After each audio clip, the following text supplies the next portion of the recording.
वक्फ संशोधन कानून 2025 के विरोध में दाखिल याचिकाओं पर गुरुवार 22 मई को सुनवाई पूरी हो गई। 3 दिनों तक हुई जोरदार बहस के बाद सुप्रीम कोर्ट ने अपना फैसला सुरक्षित रख लिया। 3 दिनों तक चली सुनवाई में कोर्ट ने पहले ही साफ कर दिया था कि वक्फ मामलों में शीर्ष अदालत द्वारा पहचाने गए 3 मुद्दों पर ही सुनवाई होगी। क्या है वो 3 मुद्दे जिन पर टिका है पूरा मामला? पहला मुद्दा वक्फ संपत्तियों के डी नोटिफाई करने का है। ऐसी वक्फ प्रॉपर्टी जिसका वाद किसी कोर्ट में चल रहा है, उस बारे में कोर्ट कोई आदेश दे सकता है। इसमें बदलाव किया गया था, जिस पर कोर्ट ने सवाल उठाए थे। दूसरा मुद्दा कलेक्टर की भूमिका को लेकर थी। कलेक्टर वाद की स्थिति में जांच कर सकता है और जब तक कलेक्टर की रिपोर्ट प्रस्तुत नहीं की जाती, तब तक संबंधित संपत्ति को वक्फ नहीं माना जाएगा। तीसरा मुद्दा उस प्रावधान से जुड़ा है जो वक्फ बोर्ड में गैर मुस्लिमों की एंट्री पर है।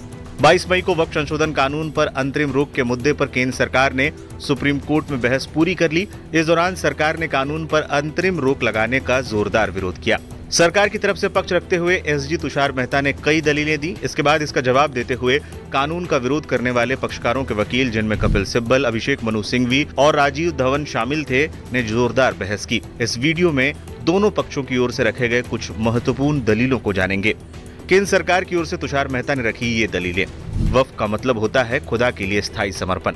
ट्राइबल एरिया में रहने वाले मुस्लिम देश के बाकी हिस्सों में रह रहे मुसलमानों की तरह इस्लाम का पालन नहीं करते हैं। उनकी अपनी सांस्कृतिक पहचान है। वक्फ एक इस्लामी अवधारणा है, इस पर कोई विवाद नहीं है, लेकिन वक्फ इस्लाम का अनिवार्य हिस्सा नहीं है। जब तक ये साबित ना हो जाए, बाकी तर्क विफल हो जाते हैं। केवल वही व्यक्ति वक्फ बना सकता है जो पिछले 5 सालों से इस्लाम का पालन कर रहा है। ये प्रावधान फर्जी वक्फ की स्थापना को रोकने के लिए आवश्यक है। धार्मिक प्रथाओं की अवधारणा वक्फ बाय यूजर की रक्षा नहीं करती। वक्फ बनाने और उसे दान देने में अंतर है। हिंदू वक्फ को दान दे सकता है, लेकिन वक्फ नहीं बना सकता। कपिल सिब्बल की ओर से दी गई दलीलें। मैं सरकार को क्यों दिखाऊं कि मैं मुसलमान हूं? इसका फैसला कौन करेगा और मैं 5 साल तक क्यों इंतजार करूं? ये अनुच्छेद 14, 25 और 26 का उल्लंघन है। यह प्रावधान असंवैधानिक है। जांच की कोई समय सीमा तय नहीं है। इसमें 6 महीना या इससे अधिक भी लग सकता है। तब तक उस प्रॉपर्टी से अधिकार खत्म हो जाएगा। इस कानून से एक समुदाय का अधिकार छीन लिया जाता है। 200 साल से भी पुराने बहुत से कब्रिस्तान हैं। 200 साल बाद सरकार कहेगी ये मेरी जमीन है। वक्फ करना इस्लाम का अभिन्न अंग है। इस्लाम के 5 सिद्धांतों में अल्लाह पर ईमान, नमाज, रोजा, हज और जकात यानी दान है। यही वक्फ के जरिए होता है। ये कानून मुस्लिम समुदाय के धार्मिक अधिकारों का अतिक्रमण करता है। वक्फ संपत्तियां धर्म से जुड़ी होती हैं और उन पर राज्य का नियंत्रण असंवैधानिक है। अभिषेक मनु सिंघवी ने रखी जोरदार दलीलें। ये कानून मुस्लिमों को बार बार दफ्तरों के चक्कर लगाने के लिए मजबूर करता है। वक्फ बाय यूजर ज्यादातर गैर पंजीकृत होते हैं। इसे खत्म करना और 5 साल तक इस्लाम का अभ्यास साबित करने की शर्त केवल मुस्लिमों के लिए ही क्यों?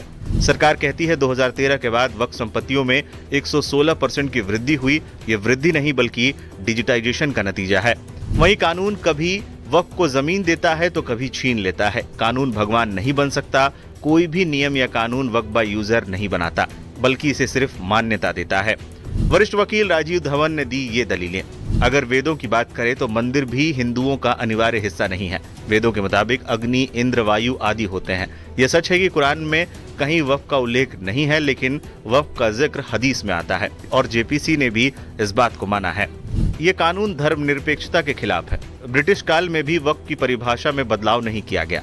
इस बड़े पैमाने पर वक्फ की अवधारणा को खत्म करने की क्या जरूरत थी?